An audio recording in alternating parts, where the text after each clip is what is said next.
Porque nas tribulações que vai produzir a perseverança. Quando está tudo bem, meus irmãos, pode ver que nós temos a tendência de nos acomodarmos.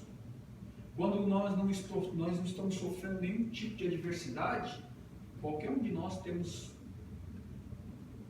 a tendência a nós nos tornarmos cômodos. Não é verdade? Então, quando há tribulação, é quando nós devemos perseverar. Porque em Provérbios 24:10 diz: se no dia da aflição te mostrares fraco, pequena será a sua força. Então é quando vier as tribulações sobre as nossas vidas que nós devemos perseverar. Amém? Porque é a única maneira de nós vencermos. E muitas das vezes as tribulações vêm, não é para nos matar, não é para nos levar longe de Deus, não é para nada disso. As tribulações vêm para nos tornarmos mais fortes, para nos tornarmos verdadeiros crentes. Se nós olharmos no século passado, né, na igreja primitiva, se nós olharmos os homens de Deus que viveram antes de nós, todos eles passaram por tribulações. Muitos foram mortos, muitos foram decapitados, muitos foram apedrejados, muitos foram queimados vivos. E eles estavam ali perseverando. Amém? Agora qualquer um de nós pode pensar, mas como que eles conseguiram fazer isso? Porque eles tinham esperança. Amém? Porque você veja que um texto está ligando ao outro. Eles na tribulação eles perseveravam, porque isso trouxe experiência para quem? Para nós hoje também, porque através desses relatos que nós vimos, através dos estudos que nós fizemos desses homens, desses mártires, nós vamos ter experiência. E isso vai trazer o quê? Esperança para nós. Então é na tribulação, meus irmãos, que nós devemos perseverar. Amém? É quando vêm as tribulações. Na hora que vier a tribulação, não é para nós correr, não é para nós sair daqui correndo e desistir, não. As tribulações vêm, é para nós sejamos mais perseverantes. Amém? Amém. Então não tenha medo. Semana passada eu estava na casa do meu cunhado, né? Estava conversando com ele. Todos os irmãos sabem que ele é paquistanês, ele é muçulmano, e a gente estava conversando sobre um assunto e entrou a conversa do Estado Islâmico, né? Nós vimos lá o que aconteceu na França e ele estava falando, né? Falou que esse grupo que levantou agora, que é o ISIS, né? Ele falou que é o pior grupo de todas as épocas. Ele falou para mim. E ele falou para mim assim que eles não têm medo de nada. Falou. E ele é muçulmano. E ele estava falando. Ele falou assim. Só que ele estava falando para mim uma coisa muito interessante. Ele disse para mim assim que por trás de tudo isso existe as grandes potências. Por quê? Ele falou que estava vendo um documentário. E ele falou que viu essas pessoas com carros importados, com dinheiro, com tudo isso, com muito poder financeiro. E ele disse: quem é que mantém eles? Quem é que mantém eles? Da onde que é que eles conseguem arrumar carros como Land Cruiser, dólar, esses dinheiro? Da onde vem?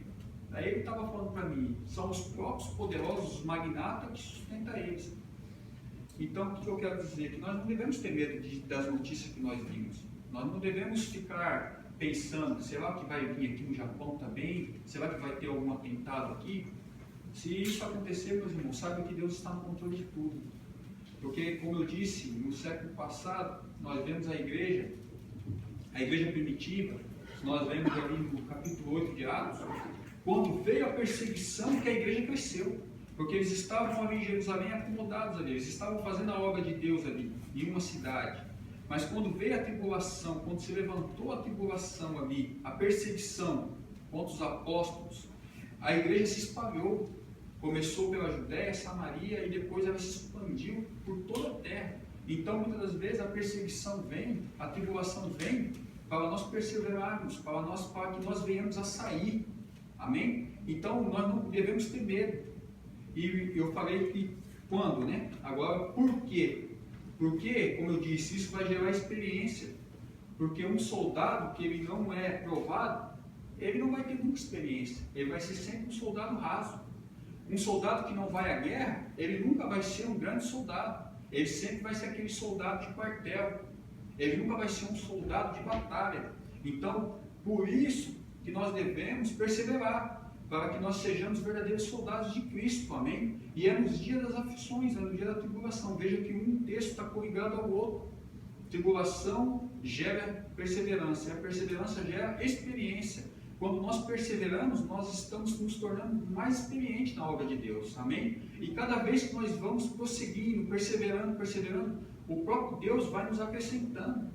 O próprio Deus vai nos dando mais dom, o próprio Deus vai nos dando mais sabedoria, o próprio Deus vai nos dando mais força para que nós venhamos nos tornar verdadeiros soldados de Cristo. E é através da tribulação, veja, começa na tribulação, aí depois vai para a perseverança, e depois da perseverança vai para a experiência. Se nós não tivermos esses 3 alicerces, se nós não andarmos no decorrer da palavra, nós vamos nos tornar sempre soldados rasos. Qualquer coisinha, qualquer ventinho de doutrina, qualquer coisa que venha contra nós, nós já vamos querer desistir. Amém? Qualquer coisinha, se nós ouvirmos falar do nosso nome, se as pessoas estiverem levantando calúnia contra nós, falando que nós não somos verdadeiros cristãos, nós já vamos querer falar: ah, não vou mais para a igreja porque falaram de mim.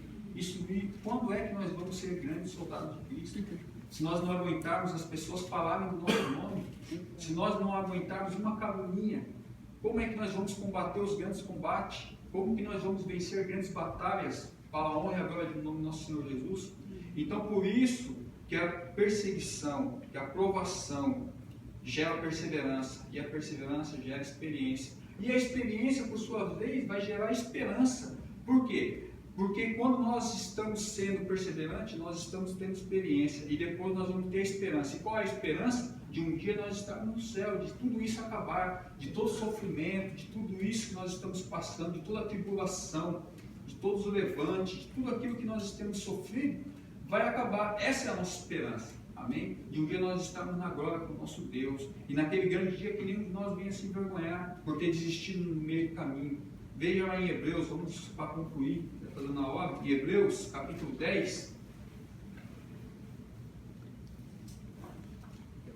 versículo 35, diz assim: não abandoneis, portanto, a vossa confiança, ela tem grande galardão, com efeito tendes necessidade de perseverança, para que, havendo feito a vontade de Deus, alcancei a promessa. Porque ainda dentro de um pouquinho de tempo, aquele que vem virá e não tardará. Todavia o meu justo viverá pela fé. E se retrocedemos, nele não se compraz a minha alma.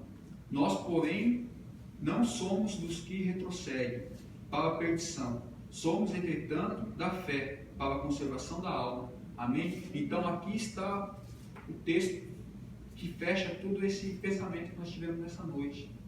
Que nós devemos o que? Perseverar e ter confiança, porque aquele grande dia virá e não tardará. Amém? A Senhora deu essa oportunidade. Amém.